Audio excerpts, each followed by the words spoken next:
A praga da sexta trombeta é semelhante à da quinta, no sentido de que ambos são julgamentos sobre o mundo pagão através de demônios. A diferença principal é que a praga da quinta trombeta somente torturava, enquanto a praga da sexta trombeta traz a morte. O altar de ouro já apareceu no Apocalipse, na visão da abertura do sétimo selo, que nos trouxe ao limiar do fim.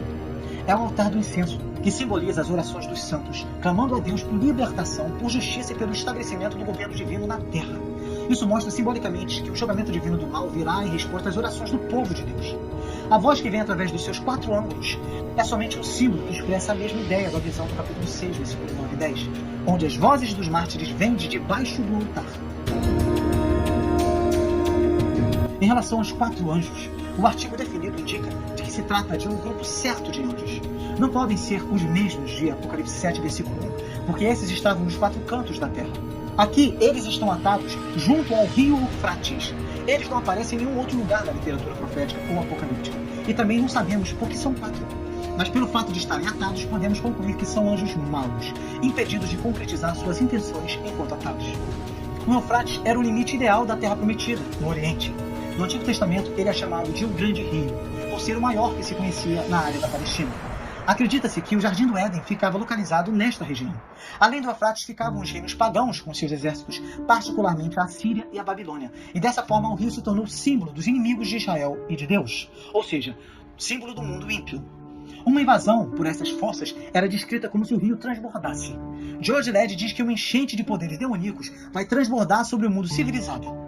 Havia uma previsão profética de invasão de cavalos vindos do norte. Os anjos estarão atados às margens do Eufrates até o dia do julgamento. Então, eles serão soltos e uma enchente de poderes demoníacos vai transbordar sobre o mundo civilizado. Sem dúvida, os cristãos do primeiro século, lendo essa passagem, devem ter pensado nos partos, mas não parece ser esse o pensamento principal de João. Grande parte dos estudiosos considera que o ponto central aqui não é a geografia do Eufrates. Eufrates é apenas um símbolo. Esses cavalos da destruição virão de toda parte, do mundo inteiro. Esta praga, esta cavalaria do inferno, de maneira incomum, está fixada em uma hora exata. A ideia subentendida é que estes anjos maus são controlados por Deus. Enquanto Deus não permitir, eles não poderão agir.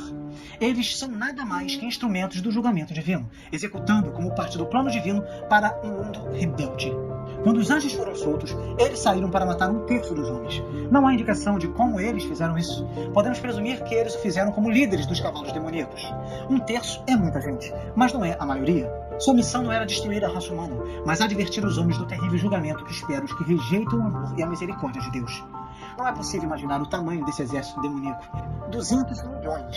Era impossível contá-los. João ouviu o seu número. Tiveram de dizer-lhe quantos eram. Esse grande número remonta ao Salmo 68, versículo 17. Os carros de Deus são 20 mil. Sim, milhares de milhares. No meio deles está o Senhor. O Sinai tornou-se em santuário. Nesse caso, não se trata de carros, mas de cavalos. Cavalaria. Na época de João, um exército de 200 milhões de cavaleiros era algo inimaginável. Nos censos realizados no Império Romano, o número de pessoas de todo o Império chegou a totalizar aproximadamente 200 milhões. Assim, para as pessoas daquela época, isso queria dizer um cavaleiro demoníaco para cada pessoa do Império.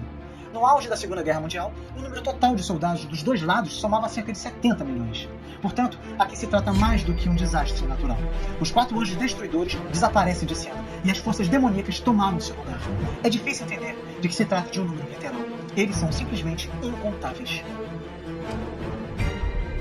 Esses cavalos demoníacos e seus cavaleiros que João contemplou são criaturas demoníacas. Só há uma coisa dita em relação aos cavaleiros.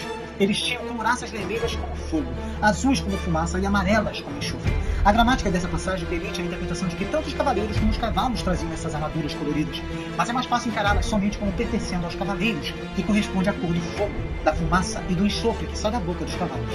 Não está claro se todas as couraças eram coloridas ou se cada cavaleiro usava uma cor. Interessante é que não há descrição de armas ofensivas, só a couraça protetora. O centro da atenção são os cavalos demoníacos. Os cavalos não se assemelhavam a nada na Terra. Suas cabeças eram como cabeças de leões e de suas bocas saía fogo, fumaça e enxofre. Certamente a ênfase aqui não é sobre seu porte régio, mas sobre sua ferocidade e destrutividade. Sua aparência inspira terror, o que é enfatizado pela fumaça sulfurosa que saía da boca destas bestas. Fogo e enxofre indicam sua natureza infernal. O fogo, o enxofre e a fumaça que sai das suas bocas são 3 pragas diferentes. que trazem a morte para uma parte substancial da humanidade, por meio desses 3 flagelos. A repetição das palavras que saíram das suas bocas nos lembra a natureza demoníaca dessas pragas, embora não haja explicação quanto ao que elas representam. Alguns consideram que isso fala das guerras em sua truculência, ferocidade e poder destruidor de homens que têm a comunicação em seu poder e enganam as pessoas. Esses cavalos demoníacos têm outra arma com que causavam dano aos homens. As suas caudas se pareciam com serpentes, com as quais picavam os homens, fazendo-os sofrer. Esta figura identifica esta praga com a dos gafanhotos demoníacos, da quinta trombeta, que se pareciam com cavalos e tinham caudas como de escorpião e ferrões. A quinta praga trazia somente sofrimento. A sexta praga, além de torturar, também mata. Isso poderia corresponder à praga da morte dos primogênitos infligida contra o Egito. Nessa última praga, o anjo da morte veio e matou os primogênitos das famílias egípcias, mas passou por cima das casas dos israelitas. Muitos homens morreram no Egito naquela noite, mas isso não se comparará com o terror que se abaterá sobre a terra quando chegarem esses exércitos demoníacos. No capítulo 6, uma quarta parte da humanidade tinha sido morta. Agora, mais uma terça parte seria morta. Assim, mais da metade da população do mundo já teria sido morta pelos grandes julgamentos de Deus. E ainda mais pessoas teriam sido mortas se Deus não tivesse estabelecido limites à destruição. Os homens são torturados pelas caudas como de serpentes dos cavalos e mortos pela força que estava nas suas bocas. As pragas demoníacas, sofrimento e morte, terríveis como possam parecer, têm um propósito de misericórdia. Levar os homens ao arrependimento antes que seja tarde demais. Por todo o curso da história, os homens puderam viver em pecado e desafiar a Deus em impunidade e aparente segurança. À medida que o fim se aproxima e o julgamento está mais próximo, Deus proporciona aos homens uma amostra do seu julgamento e da sua cólera. Não por ele ter prazer nisso, mas para advertir os homens que o pecado e a rebelião contra Deus somente podem levar ao desastre.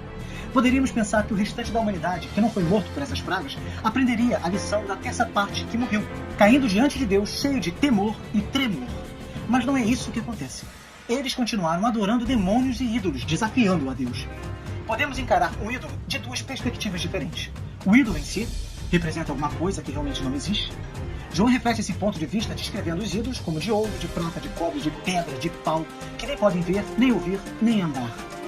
Esta ideia de que ídolos são madeira, pedra ou metal sem vida aparece no Antigo Testamento e também com frequência na literatura apologética judaica. De outra perspectiva, por trás dos ídolos há demônios. E mesmo se a carne oferecida aos ídolos não se torne pura, já que um ídolo na realidade não existe, como nos diz 1 Coríntios 10, versículo 20, as coisas que eles sacrificam é a demônios, que as sacrificam não a Deus. Por essa razão, sacrificar a ídolos implica em associar-se a demônios. Na presente passagem, temos a mesma tensão entre os 2 pontos de vista. Por um lado, eles são madeira e pedra sem vida. Por outro lado, simbolizam demônios. A rebeldia do restante da humanidade se evidencia em sua idolatria e também em sua imoralidade. Eles não se arrependem dos seus assassinos, nem das suas feitiçarias, nem da sua prostituição, nem dos seus furtos. A impiedade resulta em todos os tipos de injustiça e perversão.